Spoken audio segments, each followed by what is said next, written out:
नमस्कार, मैं doctor Sanjay Kumar, gastro care hospital Bhopal से।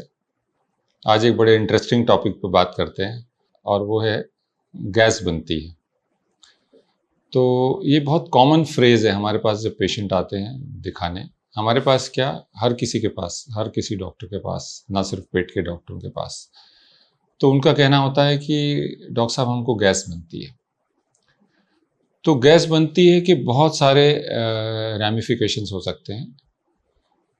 तो इसका एक तो मतलब ये हो सकता है, अगर पेशेंट ने कहा कि मुझे गैस बनती है तो हो सकता है वो ये कहना चाहते हैं कि उनको डकारें ज़्यादा आती हैं। दूसरे वो पेशेंट होते हैं जो इनका कहने का मतलब होता है कि मुझे नीचे से गैस ज़्यादा पास होती है।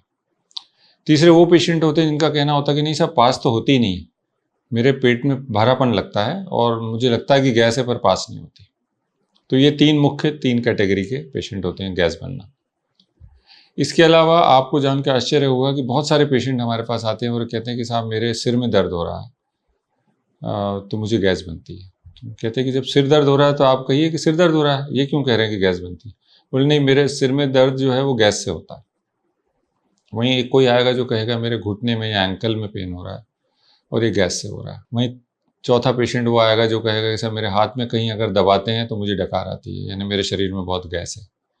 यानी ये एक तरह की फीलिंग है। बहुत से ऐसे व्यक्ति हैं जिनको लगता है कि उनके शरीर में जगह जगह गैस भर जाती है, जबकि हम एनाटॉमिकली अगर देखें, अगर ह्यूमन एनाटॉमी को समझें तो ऐसा कोई चैनल नहीं है कि जिसके ज़रिए हमारे पेट में बनने वाली गैस शरीर के विभिन्न हिस्सों में जा सके। सिर में, हाथों में, पाँव में, कूल्हे में, कहीं भी जा सके, ऐसा कोई सिस्टम नहीं है। तो ये एक तरह का एहसास है और ये एहसास इसको हम कहते हैं ब्रेन गट एक्सिस। यानी हमारे ब्रेन का हमारे पाचन तंत्र से, हमारी आंतों से बहुत गहरा ताल्लुक है। और बहुत सारे ऐसे सेंसेशंस हैं जो हमें होते हैं और जिसमें गैस पास होने से उन्हें लाभ हो जाता है, तो उसको ऐसा मानते हैं कि हमको गैस बनती, उसी से ये हो रहा है। चलिए इस बात को छोड़ते हैं, अब अपन बात करते हैं कि जो पेट में गैस होती है, जो इंटेस्टाइनल गैस होती है, वो क्या होती है। तो देखिए, नॉर्मल व्यक्ति में जो गैस पेट के अंदर होती है, मुंह से लेकर गुदा द्वार तक, वो वही गैस है जो आप खाना खाते समय या बात करते समय धीरे धीरे अंदर निगल लेते हैं, यानी एटमॉस्फेरिक गैस है। इसका अगर कॉन्स्टिट्यूशन देखेंगे तो इसमें मेजॉरिटी जो है वो नाइट्रोजन होती है और हमारे एटमॉस्फेयर में भी जब हम देखते हैं तो मेजॉरिटी नाइट्रोजन होती है। तो हम स्वॉलो कर लेते हैं। स्पेशली वो लोग जो बहुत जल्दी जल्दी खाते हैं या वो लोग जिनके दांत नहीं है, वो गैस को ज़्यादा खा लेते हैं। और इसमें लगभग 10% ऑक्सीजन होती है, मेजॉरिटी नाइट्रोजन होती है और भी अन्य गैसेज होती हैं, मीथेन वगैरह। और लेकिन इनमें जब व्यक्ति ये गैस पास करता है तो कोई स्मेल नहीं होती, कोई गंध नहीं होती। लेकिन अगर कोई बहुत अधिक गैस पास कर रहा है, पाद रहा है और उसमें बहुत अधिक बदबू आ रही है, तो ये मान लें कि ये फिर सल्फर कंटेनिंग गैस है या हाइड्रोजन सल्फाइड H2S है। और H2S बनती है हमारे अंदर के बैक्टीरिया जो है फूड के ऊपर एक्ट करके बनाते हैं। तो इन दोनों में फ़र्क हो गया। एक नॉर्मल गैस जो डकार है या नीचे से पाद आते हैं, उनमें स्मेल नहीं होती क्योंकि उस पर बैक्टीरिया का प्रभाव नहीं हुआ। ये स्वॉलोड एयर है जो आपने ली है और नीचे से निकल गई है। वहीं दूसरी ओर जो गंध वाली, बदबू वाली गैस है, वो गैस है जो बैक्टीरिया ने बनाई है। तो ये उन लोगों को ज़्यादा होगी जिनका मल स्टैग्नेंट है, यानी जो कब्ज़ के पेशेंट हैं और जब हवा पास हो रही है तो इस बैक्टीरिया के थ्रू या लेट्रिन के थ्रू पास हो रही है, इसलिए उसमें गंध होती है। तो जैसा मैंने कहा, ये एक बहुत ही कॉमन फ्रेज़ है जो लोगों का कहना होता है। हमारे चैम्बर में घुसते ही पेशेंट कहता है कि साहब मुझे गैस बनती है। तो हमको बहुत केयरफुली इसमें हिस्ट्री लेना होती है क्योंकि गैस बनने के नाना प्रकार के उसके मतलब हो सकते हैं। किसी का मतलब कुछ और है, किसी का मतलब कुछ और है। तो नॉर्मली हमारे पेट में, हमारी इंटेस्टाइन्स में लगभग 150-200 ml के आसपास गैस होती है, जो हम लोग जब एक्सरे करते हैं पेट का तो हमें दिखाई देती है। ये निश्चित जगहों पे होती है, जैसे स्टमक में एक एयर बबल बनता है, हाथों में होता है, सीकम में होता है और तमाम जगह में थोड़ी बहुत गैस भरी होती है।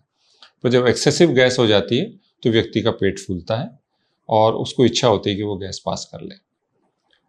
तो अगर बीमारियों को समझें जिनसे गैस बनती है तो हमें सबसे पहले ये समझना होता है हिस्ट्री से कि पेशेंट क्या कह रहा है।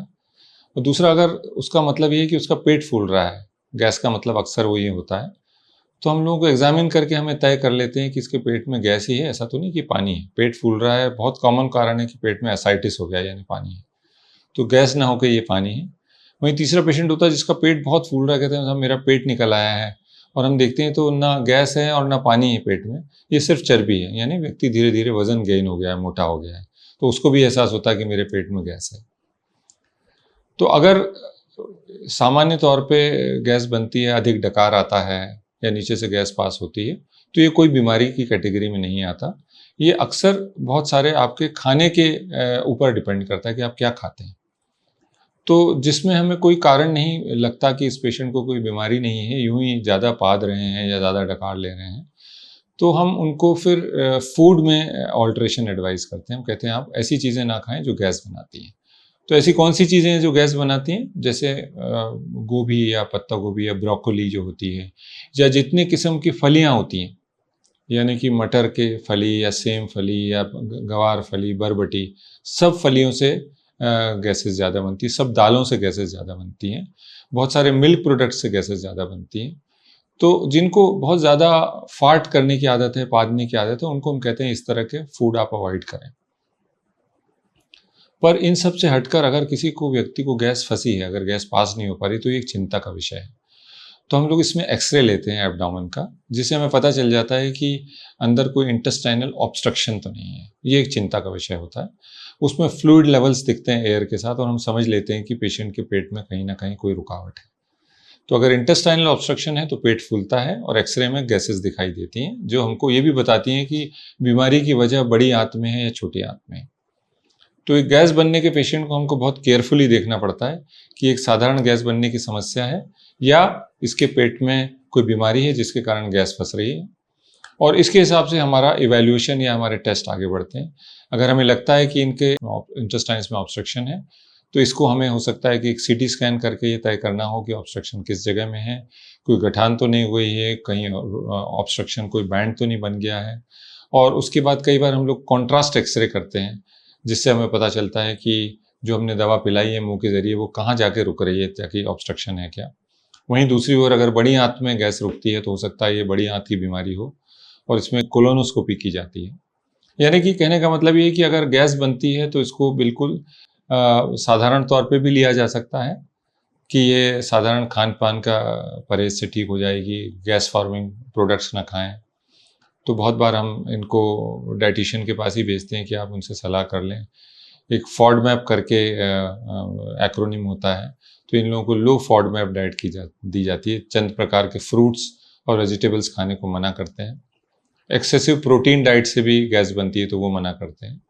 पर इन सब से हटकर ये हमेशा समझना ज़रूरी कि अगर गैस बन रही है तो इसका कोई सीरियस कारण ना हो। अक्सर ये तब पाया जाएगा जब गैस निकल ना रही हो। अगर एक्सेसिव गैस पास हो रही है तो ज़्यादातर केस में ये सीरियस नहीं होता, इसमें डाइट मॉडिफिकेशन की ज़रूरत होती है।